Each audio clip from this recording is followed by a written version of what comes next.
What's up, everyone? It's me, Karen, your favorite booktuber, and we are in Milano for Fashion Week, and I have to get ready for an event. I got here last night late, and I stayed at a different hotel, and then we switched things around this morning, and now I'm at the same hotel that I stayed at last time. And yeah, I just need to finish getting ready, and today's a very chill day, thankfully. I just have the Brunello Cucinelli presentation and then a fashion show in the evening, and that's the day. I also have to get some work done, but whatever.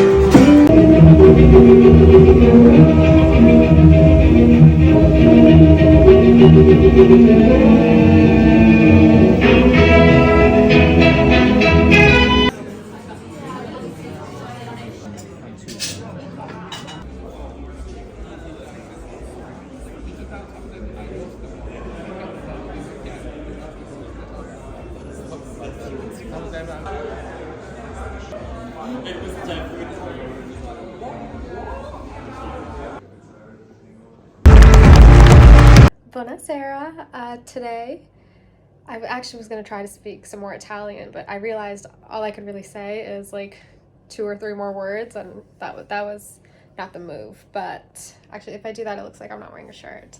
I have just come back from day 2. I saw the Dolce & Gabbana show, Emporio Armani. There was a few more presentations at churches, which was at a really beautiful library, and then Ralph Lauren, which was nice. And then what else? Yeah, I had some really good pasta as well for lunch, and now I went to the same pizza place. I was gonna go somewhere else, but honestly I'm kind of cold and I just want to chill, and I want to finish reading Iron Flame, my reread of it, because the 3rd book's coming out soon. And you know what, I'm like picking up new things on this reread. I'll talk about it more in my wrap up, but yeah, I'm excited because I think that the 3rd book comes out on the 21st, so I gotta finish this up ASAP. And yeah, I just wanted to eat pizza and read my book, and that's it. Talk to you tomorrow. Bye. Hi guys, today is, what day is it? It's the 19th. It's a Sunday. Today's a good day and a bad day. It's January 19th. The good news, I'm going to the Prada show. It is very exciting. It is the 2nd time I've been there. I'll show you the invitation. So it came in this box. I don't know if you can really see. The lighting's a bit odd. I didn't bring a stand. And then you open it, and inside is this like metal heavy thing that I will ideally bring back home and use as a paperweight. It says Prada Men's Show on it. Yeah, so that's that. And then the bad news is that TikTok is gone for the time being. I tried to go, I clicked on this girl, I was like on my laptop, right, doing my stuff, and I was like, oh, like found some girl's YouTube channel, she has a TikTok, and I was like, oh, click, like let me go learn more about this person. And lo and behold, there's a sign that says that we can't access TikTok, even though I'm in Italy right now with my US laptop and all the jazz that goes into tech. I can't use it, and it's so upsetting because I've been on TikTok as a person using it, not someone who's a poster really, since before the pandemic. So we're talking like 2019. That's about 6 years.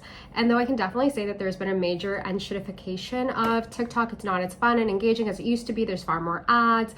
The making it into a business, creator commission, all that jazz has definitely reduced its use in my life, or in the pleasure I derive from it. That isn't to say that there haven't been so many like wonderful things that I've learned and resources that I've stumbled across, and especially in terms of travel. I would have to say, as we saw from that video that I made talking about have I discovered any books through TikTok. TikTok did not help me with books at all, actually. It was kind of bad in that capacity for me personally in the way that I read.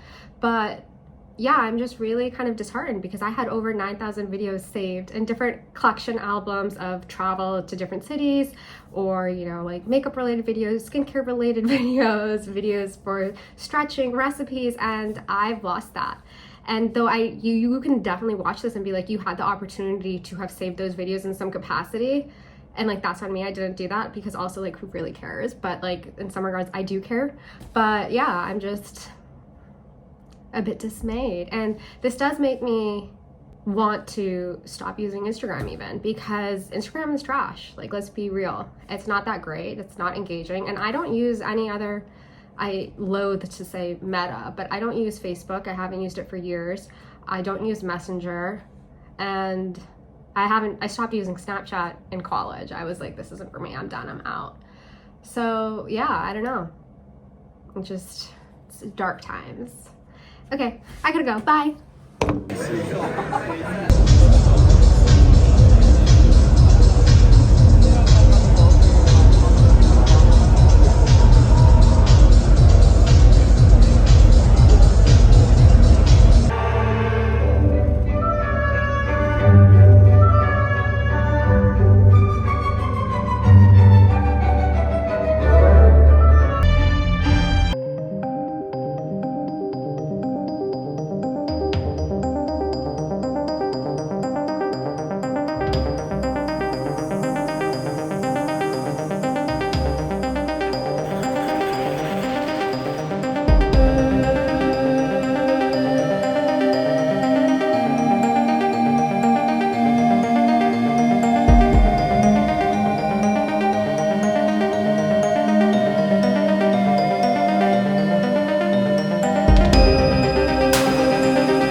So much to talk about. I was in Milan for 3 or 4 days. Yesterday was January 21st, and it was the day that the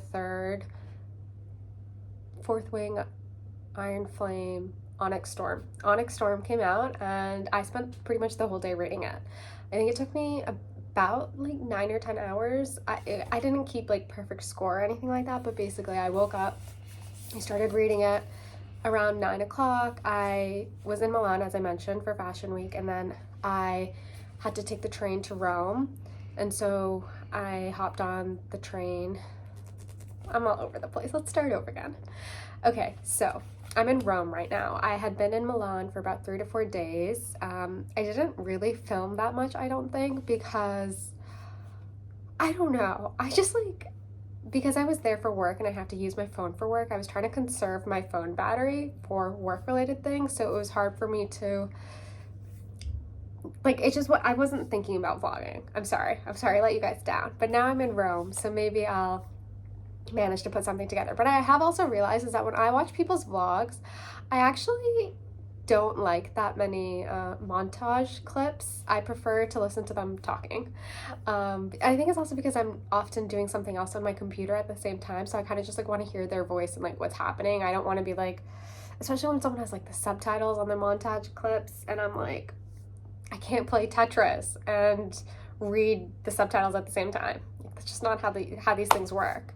So yeah, I don't know what I'm talking about. But anyways, I'm in Rome right now, and yesterday was January 21st, the day that Onyx Storm came out, and I primarily spent the day reading it. I finished it. We're sorted. Book 3, we're done. I've got it. I know what's up. I'm not going to spend too much time talking about it because I don't think a lot of you guys read the romantic-y stuff as much, but let's see. Fourth Wing is kind of the perfect book. I think it's really, really good. The second book was called Iron Flame, because also, oh my god, I had been rereading them. So for most of the 3rd week of January, I reread Iron Flame, then I reread, what's the second? I don't know. All the names just sound the same. So I'm just gonna say I read book 1, I read book 2. Book 1, this is my first time rereading both of these books. Upon rereading them, I picked up on details that I hadn't picked up beforehand, but I would have to say that I do think that book 1 is perfect. It's really good.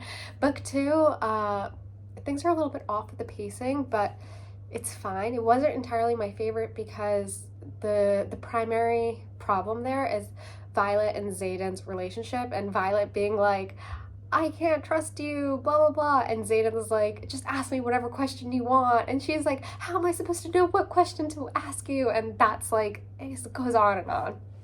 Book 3, yeah, I liked book 3, but I think it was more my taste because they go off on like the side quest, and they're visiting all these like different islands where people haven't visited for so long, and I just like world building in that regards, and like learning about different societies and cultures. So I really enjoyed that, but it does end with a cliffhanger. Something wild happens. yeah, I don't know, it's reminding me a little bit about, and like a little bit of Eragon stuff, a little bit of the Throne of Glass stuff. Like, I don't know, we'll see where things go next. Let's see. Yeah, so I had read that book pretty much all day yesterday. Like, I took the train from Milan to Rome. That's 3.5 hours. I've read through the entirety of that train ride. Then I got to my hotel and I stayed here and read for a little bit because I guess most of the restaurants don't open until 7 o'clock at night. And so, yeah, I had to wait a little bit to have dinner. But I brought my book with me to dinner and I read while I ate a carbonara, which was really good actually. Then I walked back and I finished reading by like about 10 o'clock and then I went to bed 10:30. Now it's the next day and I don't know what to do with myself. I didn't do enough planning about what to do when I'm in Rome, but it's fine, I'll figure something out. But I did want to talk about some of the other things that I'm reading because maybe that might be of interest to you. I'm reading Something to Do with Paying Attention by David Foster Wallace, and it's been taking me a long time to get through this book. It's so slim. But, you know, they really popped off when they named this book because it really is about paying attention.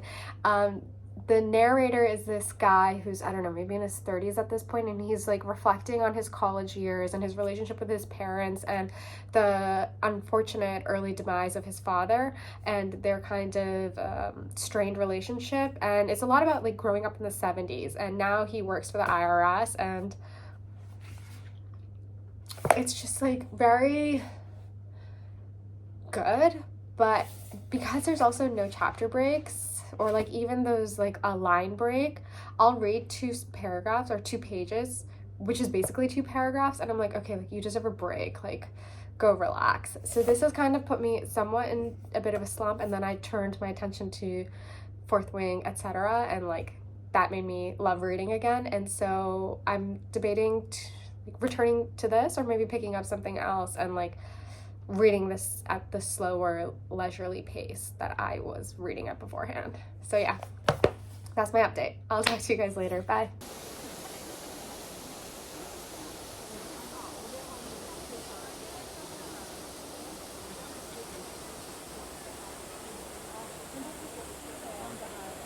Sai che non la facevo così tanto?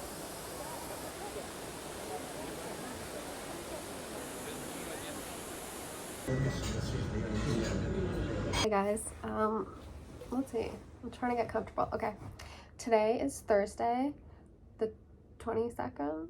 I don't know what day it is, whatever, who cares. Anyways, I have 2 things I want to update you on, and then I want to wrap this vlog up. I'm done. Let's call it a day. Yesterday I tried to go to the Sistine Chapel without a ticket. I was gonna like buy it there in person, but then I got there and it was around like 1-2 o'clock in the afternoon. I was a little bit overwhelmed by the amount of people there, and I was going to stand in line to wait, and I just got swarmed by like a group of middle schoolers, like a massive group. And I was just like, no.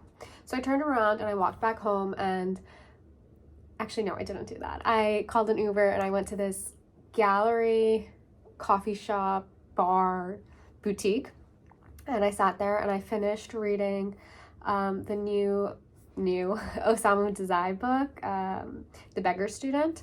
I will talk about that more in my wrap-up. It's quite slim. There's not much I really want to say about it right here. And then I went back to the hotel and did some work, and then I also booked a ticket to see the Sistine Chapel this morning. The Sistine Chapel, online it says that it opens at 9 a.m. and the Vatican Museum opens at 8, and that was like the only time they had available to buy tickets in the morning. So I was just like, okay, I'll guess I'm waking up early tomorrow. And so I got the 8 a.m. ticket, and then yeah, I tried to go to bed 11:30. I could not sleep. I don't think I got to bed until 1:30. Then I woke up at 6, which that's not that early. It's just I feel a bit tired, and got ready, left. Got there by about 7:50. Hi. Okay, so I quickly exported that last clip and put it onto my laptop, and then midway through it started going in slow-mo, and it was 11 minutes long, and I was like, I don't know what's happening here. I don't know how that even happened. What I was saying, who even knows? So I went to the Sistine Chapel at 7:50, stood in line maybe 10 minutes. They let us in. You go through security. They have like 2 ways to get to the main area. You either walk this kind of mini rotunda, and they have all these ships. I didn't do that one. I just took the escalator straight up, and they don't give you a map. I asked if they had a map. They didn't have one. They did have like this QR code, but then when I went to go scan it, it wasn't working. I didn't have the best Wi-Fi there, so I wasn't able to use that. And I was quite pleased with the fact that I got there early. I wasn't with the tour group, so I was by myself. So I was able to walk along through those hallways, those really long hallways, as if, you know, that was my own personal gallery or space or something like that. I was quite pleased with how I was able to just bask in my own presence and not have to deal with other people, which is something that I really enjoy when I go to a museum, to feel as if I am the only person there. There's a lot of like signs pointing you like you're supposed to go in the flow of the museum, and there's at the bottom it will say like Sistine Chapel, and then next to it there's these two icons, one for coffee, the other are plates. So I was thinking for pretty much most of the time that I was like, oh, like they made a coffee shop called the Sistine Chapel, like that's sick, that's so cool. So I was like, oh, you know, like once I get there I'll just ask someone to point me in the direction of the Sistine Chapel. Maybe I have to leave the museum and it's like within a courtyard or something like that, like whatever. I was feeling a little bit stressed, to be honest, because the space is so massive that I just felt as if I was never going to leave. Like I would need to decode the Da Vinci Code in order to leave there. That's how I was feeling. But yeah, you're walking along, there's this one hallway just filled with these massive tapestries. There's another corridor with these maps painted on the wall. Like it's really quite interesting, and I'm pointing these out because these come up again towards the end of what I want to talk about. But so yeah, so you get through that, and then the final gallery space before the Sistine Chapel is the contemporary art selection, and I did not spend that much time there because I had really no idea what was going on, honestly. And like as I was walking, there was this couple, I believe they were British, man and woman. They were trailing me. They were on my tail, and I was like, I'm going somewhere. Either this coffee shop is going to be the best coffee shop in the whole entire world, or like they really want to leave. And so we like get to the end of the contemporary art section, and the guy is like, oh, you know, it doesn't open until 8:30. And I was like, okay, like I guess I'm stuck in this corner of this place. And so yeah, like the last kind of artwork before you enter into the Sistine Chapel is this painting by Francis Bacon of one of the popes. Really quite a strong piece. Yeah, so I looked at that, and then we enter. Oh, see, this is what happens when I have this light on. Yeah, okay, so then he's like, okay, it's time now, and it was 8:30, so I guess the Sistine Chapel opens at 8:30. We're let into the Sistine Chapel. It is not a coffee shop. There's no coffee shop attached to the Sistine Chapel. I personally really think I'm onto something. I think, you know, it'd be kind of cool if you could get a little bevy when you're out there, but yeah, you walk in. And I'm quite pleased that I like felt compelled to book it. Like I didn't even look up directions or anything. Like I was just like, I don't know, maybe did the spirit move through me? Like I don't know. I just like knew to just keep going. And then we get there, and thankfully, because of that the haste with which I was moving, I was basically like one of the first people of the day to see the Sistine Chapel. And when I entered, I saw that there was a couple who had got there beforehand, an American couple who had a private tour guide, and they were there with two priests. And I was like who are they? Like who are you that you're able to like enter the space before it's even open, and to like, and I was listening to the woman who was speaking. She was quite, you know, she knew her stuff. I was like, how is it that you're able to do that? Like I want a private tour like that, like so private that it happens not during hours of operation. And yeah, so I stayed there for maybe like 10 minutes. It is quite impressive, but I would have to say my neck did start to hurt. I was getting a little dizzy looking up into the ceiling like that. So I stayed there. I sat because they have like these pews, and I felt quite, not pews rather, but like benches. And so I felt quite happy that I had gotten there early. It was neither too hot nor too cold. It was a perfect temperature. And then you walk out, and the immediate next gallery space is this room of garments. And you see on the left two tunics. One is from Pope not Pope. One is from St. John and I don't know, maybe St. Paul. And there are these like very austere linen tunics, quite simple, incredibly well preserved. Then across from that are about like 6 or 7 of the pieces that Clement VIII would wear during Mass, and these are primarily red garments and like overcoats, robe situations with just incredible detail and this like lots of gold thread. It was really just fascinating to see, and I think probably because of the fact that in the Sistine Chapel, it's not like you can't get up close and personal with the ceiling like that. It's quite high up there. The ability to then in the next room see something so close. I mean, it is protected by a glass mirror, but the just ability to see those details and to really appreciate the opulence. And then also in the back of my mind, I'm also thinking about the tapestry corridor that I walked through, and just contemplating the nature of textiles and the craft and dedication and expertise and also time that is necessary to create a work of art like that, whether it is the garments or these massive tapestries that are hanging from the wall.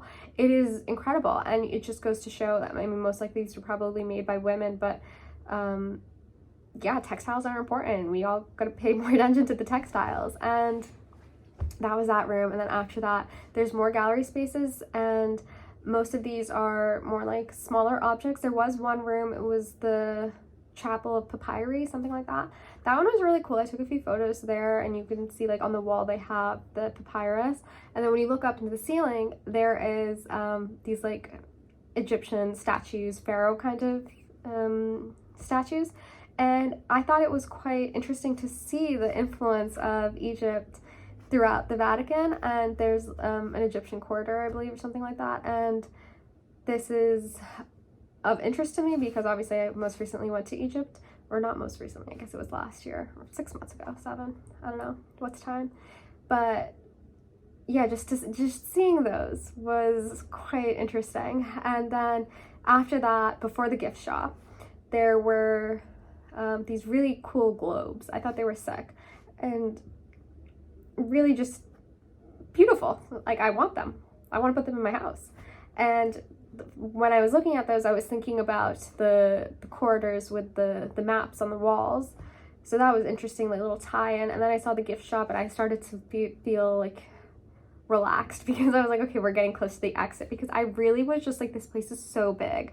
Like, I'm gonna, like, I don't know when I'm gonna leave. I'm not gonna be able to get out of here. But then finally the gift shop, and when you enter one of the gift shops, there's an option to go to more gallery spaces or to exit. I chose to exit because I think I was famished. I was a little delirious. I was like, I need air. So then I got out, and the weather thankfully was starting to turn and be beautiful. It was a glorious day after 2 days of rain, and I went and got my hair done because the restaurant I wanted to eat at wasn't open yet. So yeah, that was my day. Well, and then the other thing I wanted to talk about was I started reading Mary by Vladimir Nabokov.